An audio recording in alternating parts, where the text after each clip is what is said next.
జగిత్యాల జిల్లా నుంచి ఇవాళ ప్రధాన వార్తలు ఒకసారి పరిశీలిస్తే జగిత్యాల రూరల్ మండలం తిమ్మాపూర్ గ్రామంలో గ్రామ సభలో గ్రామస్తులు ఆందోళన నిర్వహించారు.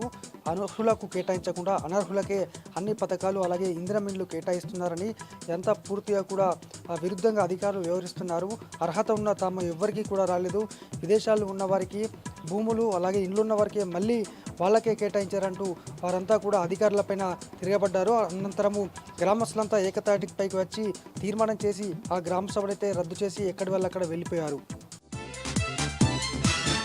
మరొక వార్త, నిన్న జగిత్యాల రూరల్ మండలం మోరపల్లి గ్రామంలో గ్రామ సభలో గ్రామస్తులు దాదాపు 500 మందికి పైగా తీవ్ర ఆందోళన వ్యక్తం చేసిన విషయం తెలిసిందే. అయితే అందరికీ ఇండ్లు ఇస్తామంటూ ఆ గ్రామానికి సంబంధించినటువంటి పంచాయతీ కార్యదర్శి రాజిరెడ్డితో పాటు కారోబార్ శ్రవణ్ ఇద్దరు కూడా పెద్ద ఎత్తున డబ్బులు దండుకున్నారని గ్రామస్తులంతా ఆందోళన నిర్వహించారు. చివరికి తమ పేర్లు లేకపోవడంతో వారంతా ఆందోళనకు దిగగా విచారించినటువంటి సంబంధిత ఇన్ఛార్జ్ అధికారి ఇద్దరిలో కార్యదర్శి రాజిరెడ్డిని సస్పెండ్ చేశారు. అలాగే కారోబార్ను శాశ్వతంగా విధుల నుంచి తొలగిస్తూ అదనపు కలెక్టర్ గౌతమ్ రెడ్డి ఉత్తర్వులు ఇచ్చారు.